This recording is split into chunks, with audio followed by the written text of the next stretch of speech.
Yes proceed Mister Karthik Krishna. మీ సమస్యని వాదనని కోర్టు వారికి విన్నవించుకోండి. Thank you my lord. 6 సంవత్సరాల క్రితం నా భార్య పల్లవి యాక్సిడెంట్లో చనిపోయింది. ఆ టైంలో నా భార్య 9th మంత్ ప్రెగ్నెంట్. యాక్సిడెంట్ అయిన నా భార్యని అంబులెన్స్లో ఒక ప్రైవేట్ హాస్పిటల్కి తీసుకెళ్లారు. ఆ రోజు అందరికంటే ముందు మా అత్తయ్య కాంచనవల్లి గారు హాస్పిటల్కి వెళ్ళారు. నా భార్యతో పాటు కడుపులో బిడ్డ కూడా చనిపోయిందని ఆ రోజు మా అత్తయ్య గారు మా అందరితో చెప్పారు. కానీ నా భార్య చనిపోయే కంటే ముందే డెలివరీ అయిందని, పాప క్షేమంగా ఉందని, ఆ పాపని డాక్టర్ గారు మా అత్తయ్య గారికి అప్పచెప్పారని ఆ రోజు పల్లవికి డెలివరీ చేసిన డాక్టర్ ఈ మధ్య నాకు చెప్పారు. ఇదే విషయం గురించి కొన్ని రోజుల క్రితం మా అత్తయ్య గారిని అడిగాను. కానీ పాప కడుపులోనే చనిపోయిందని అత్తయ్య గారు అబద్ధం చెప్పారు. పల్లవికి డెలివరీ చేసిన డాక్టర్ని తీసుకెళ్ళి గట్టిగా నిలదీస్తే, పాప నీకివ్వను, ఈ అమ్మమ్మ దగ్గరే పెరుగుతుందని దబాయించి సమాధానం చెప్పారు.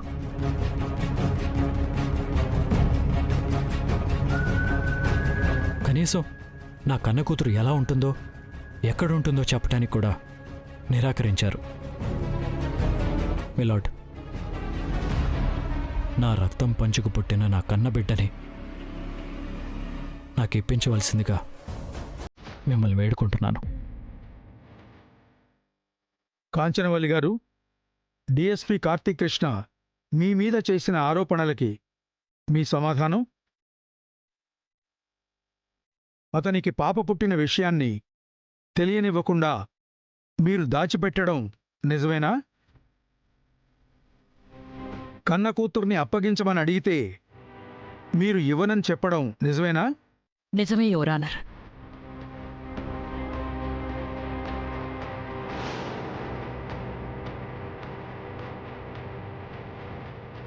కన్న తండ్రికి కన్న కూతుర్ని దూరం చేయడం చట్టరీత్యా నేరమని మీకు తెలీదా? చట్టాల గురించి, సెక్షన్ల గురించి నాకు తెలియదు సార్. పాపని ఇతనికి ఇవ్వకపోవడం నేరమో కాదో కూడా నాకు తెలీదు.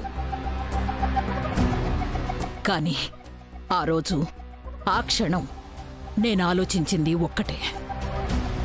నా మనవరాలు ప్రాణాలతో ఈ భూమి మీద ఉండాలి అంటే ఇతని దగ్గరికి వెళ్ళకూడదు. అందుకే నా మనవరాల్ని బ్రతికించుకోవడం అమ్మమ్మగా నా ధర్మం అనుకున్నాను. కేవలం నా మనవరాలు ప్రాణాలతో జీవించి ఉండాలన్న ఆశతోనే కడుపులో బిడ్డ చనిపోయిందని అబద్ధం చెప్పాను.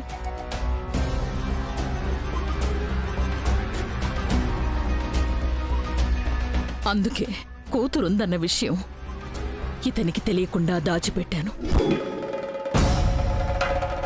లీగల్గా కూతురు తండ్రికే చెందాలి, తండ్రి దగ్గరే ఉండాలి.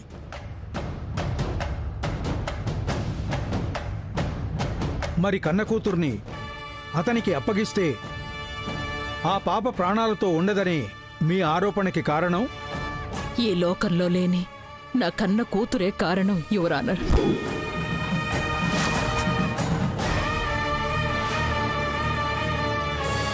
ఇతని కారణంగా ప్రాణాలు కోల్పోయిన నా బిడ్డే నా ఈ భయానికి కారణం యువర్ ఆనర్.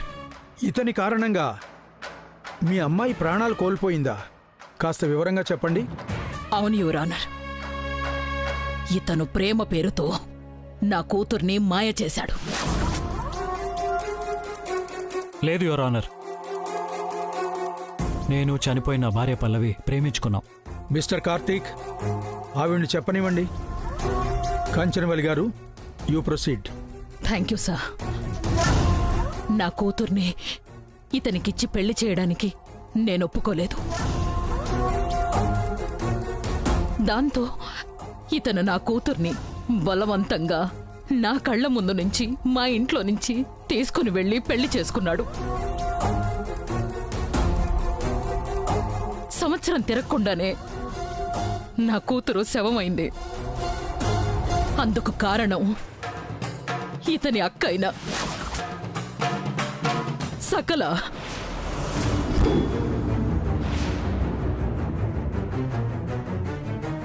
నా కూతుర్ని హింసించడం. లేదు సార్, అదంతా అబద్ధం. నేను నా మరదల్ని ఎలాంటి హింస పెట్టలేదు. ఆవిడ్ని చెప్పనివ్వండి. కాంచనవల్లి గారు, మీరు చెప్పండి. అత్తగారైన ఈవిడ గారు నా కూతురు విషయంలో నిర్లక్ష్యం చూపించడం. జడ్జి గారు, నా కోడల్ని నేను కన్న కూతుర్లా చూసుకుంటానండి. కన్నవాళ్లకి దూరంగా వచ్చిందని లోటు రాకుండా ప్రేమని పంచాను. మా కోడలు దూరమైనందుకు మేమిప్పటికీ బాధపడుతూనే ఉన్నాం. అబద్ధం జడ్జి గారు, అబద్ధం. వీళ్ళందరూ కలిసి నా కూతుర్ని పొట్టన పెట్టుకున్నారు.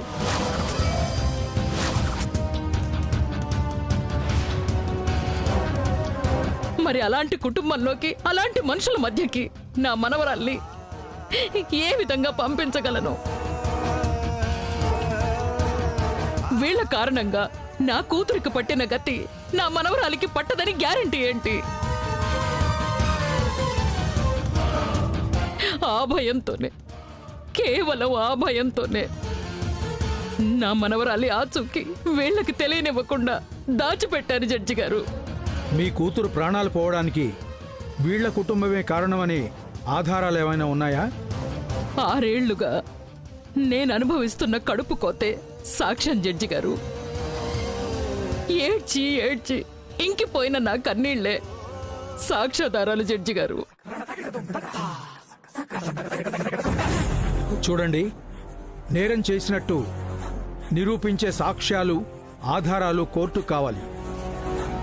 అలా సాక్ష్యాలు లేకుండా మీ కూతుర్ని డిఎస్పీ గారి కుటుంబం చంపేశారని ఆరోపించడం, ఆ కారణంతో అతని కన్న కూతుర్ని అతనికి అప్పగించనని చెప్పడం చట్టం ముందు చెల్లదు, నిలబడదు. మిలాడ్, నా భార్య పల్లవి యాక్సిడెంట్లో చనిపోయింది. తన ప్రాణాలు పోవడానికి నేను కారణం కాదని ఆవిడికి తెలుసు. కానీ ఆ రోజు నుంచి ఈ రోజు వరకు నా మీద ఇలాగే ఆరోపణలు చేస్తుంది మిలాడ్. నా కూతురు యాక్సిడెంట్లో చనిపోలేదు మిస్టర్ కార్తిక్ కృష్ణ. ఎవరో కావాలని కారుని చెట్టు గుద్ది దాన్ని యాక్సిడెంట్ గా చిత్రీకరించారు. కానీ నా కూతుర్ని చంపిన హంతకుల్ని ఈ కార్తిక్ కృష్ణ ఇంతవరకు పట్టుకోలేకపోయాడు.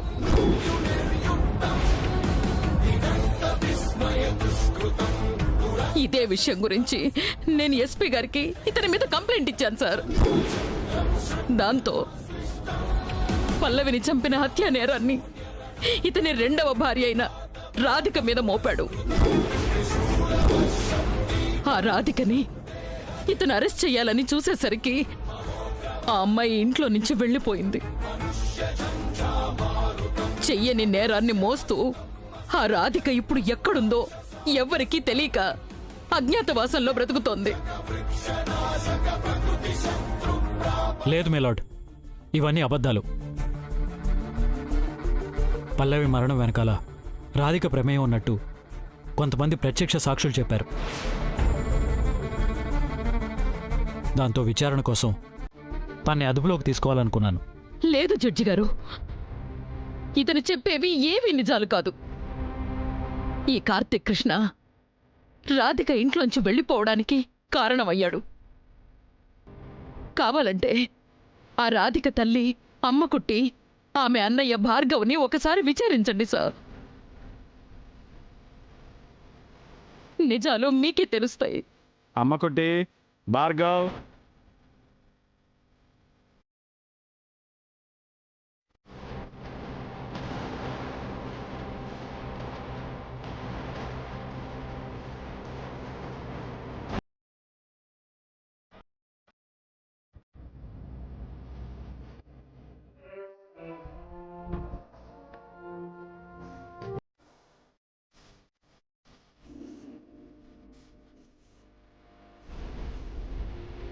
చెప్పండి, మీ అమ్మాయి రాధిక ఇంట్లోంచి వెళ్ళిపోవడానికి ఈ డిఎస్పీ కార్తీక్ కృష్ణ కారణమా?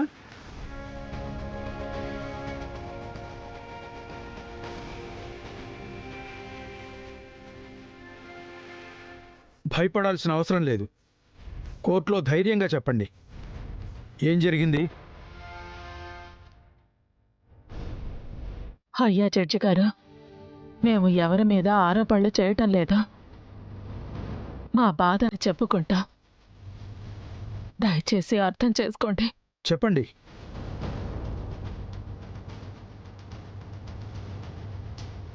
పల్లవి యాక్సిడెంట్లో చనిపోయినట్టు ఏవో సాక్ష్యాలు దొరికాయని మా అల్లుడు గారు మా అమ్మాయి రాధిక మీద ఆరోపణలు చేశారు.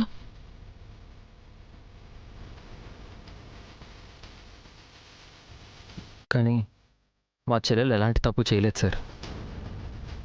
ఆ విషయం నిరూపించుకోవడం కోసమే మా చెల్లెలు ఇంట్లో నుంచి వెళ్ళిపోయింది సార్.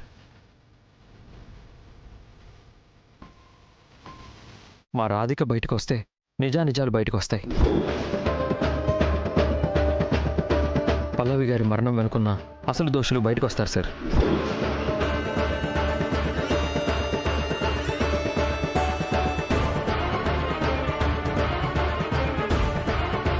అయ్యా జడ్జి గారు, మీకు దండం పెట్టి వేడుకుంటున్నాను. మా రాధిక ఎక్కడుందో వెతికి తీసుకురమ్మని చెప్పండి. What is this Mister Karthik Krishna? Pallavi మరణం వెనుక నిజంగా రాధిక మీద ఆరోపణలు ఉంటే ఒక డిఎస్పీగా మీరు ఈపాటికే రాధిక ఎక్కడుందో తెలుసుకోవాలి. మరి ఇన్ని రోజులైనా మీరు ఎందుకు రాధిక ఆచూకీ తెలుసుకోలేకపోయారు?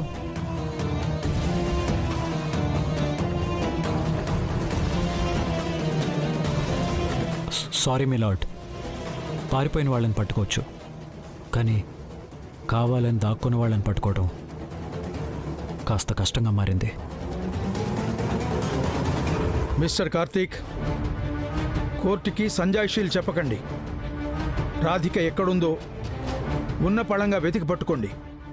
Yes sir.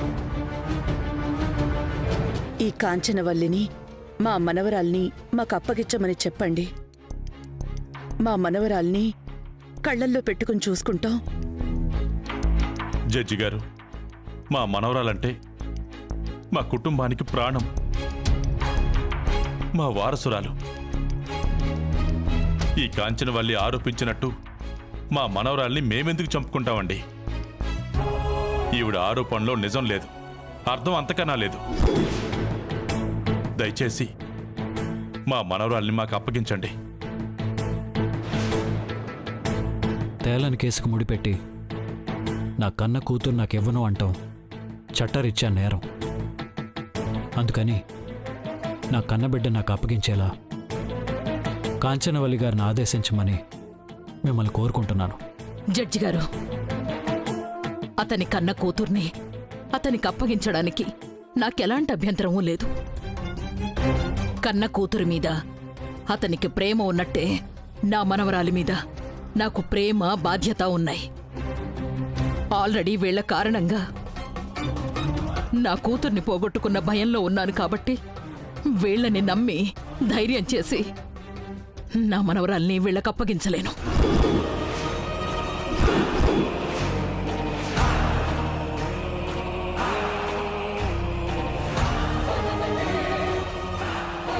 నా కూతురుని ఎవరిని అనటానికి మీకు హక్కు లేదు. నేనివ్వనని చెప్పడం లేదు మిస్టర్ కార్తీక్ కృష్ణ. మీ కుటుంబం మీద నాకున్న భయం ఒక్కటే. ఒక్క కండిషన్కి మీరు ఒప్పుకుంటే మీ కూతుర్ని మీకు అప్పగిస్తాను. ఏంటా కండిషన్? జడ్జి గారు, నాకు రాధిక మీద నమ్మకం ఉంది. ఆ రాధిక నా మనవరాల్ని కన్న కూతుర్లా చూసుకుంటుందనే నమ్మకం నాకుంది.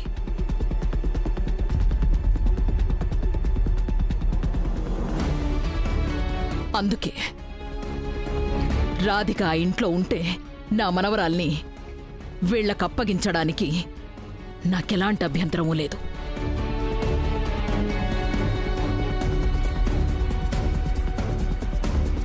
రాధిక్కి నా కన్నబిడ్డకి ముడిపెట్టడం చట్ట ప్రకారం చెల్లదు కాంచనవల్లి గారు. జడ్జి గారు, ఇప్పటికే నా కూతుర్ని పోగొట్టుకుని జీవోత్సవంలా బ్రతుకుతున్నాను. నా మనవరాల్ని కూడా పోగొట్టుకుంటే నేను బ్రతకలేను. అందుకే నా మనవరాలి గురించి ఈ అమ్మమ్మ పడుతున్న బాధని అర్థం చేసుకుని నాకు న్యాయం చెయ్యమని మిమ్మల్ని వేడుకుంటున్నాను.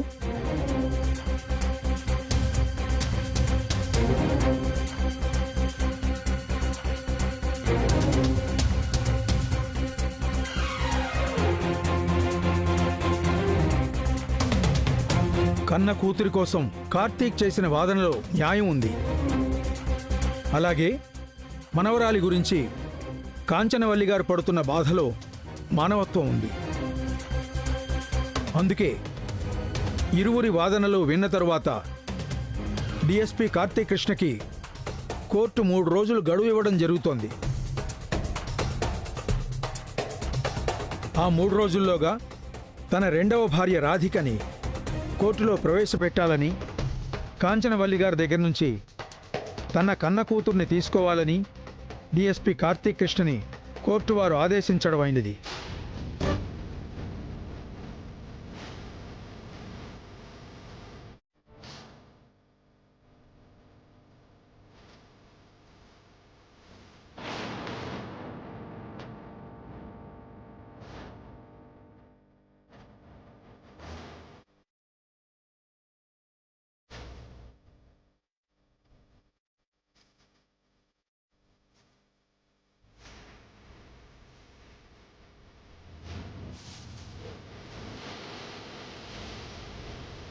The court is adjourned.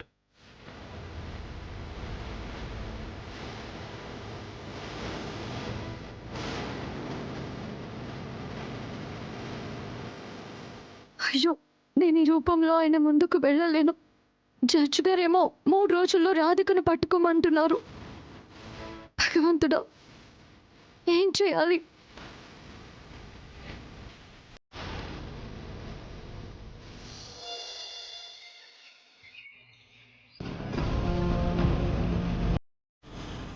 ఆ 3 రోజుల్లోగా తన రెండవ భార్య రాధికని కోర్టులో ప్రవేశపెట్టాలని, కాంచనవల్లి గారి దగ్గర నుంచి తన కన్న కూతుర్ని తీసుకోవాలని డిఎస్పీ కార్తీక్ కృష్ణని కోర్టు వారు ఆదేశించడం అయినది. కార్తీక్ గారు తన కన్న కూతుర్ని కాంచనవల్లి దగ్గర నుంచి తెచ్చుకోగలరు.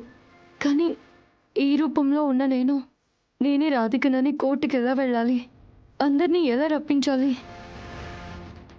ఈ సమస్యకు పరిష్కారం ఏంటో, కార్తీక్ గారి కన్న కూతురు ఆయన్ని చేరే మార్గం ఏంటో తెలియడం లేదు.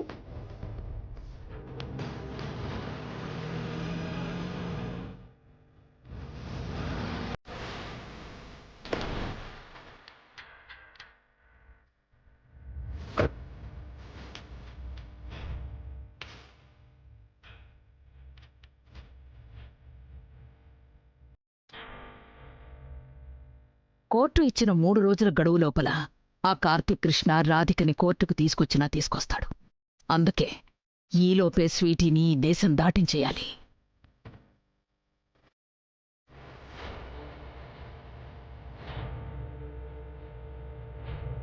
హాయ్ అమ్మమ్మ.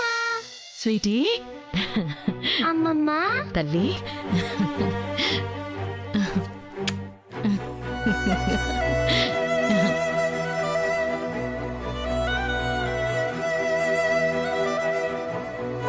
ఇంత చెత్త స్కూల్లో చదువుతున్నావేంటమ్మా?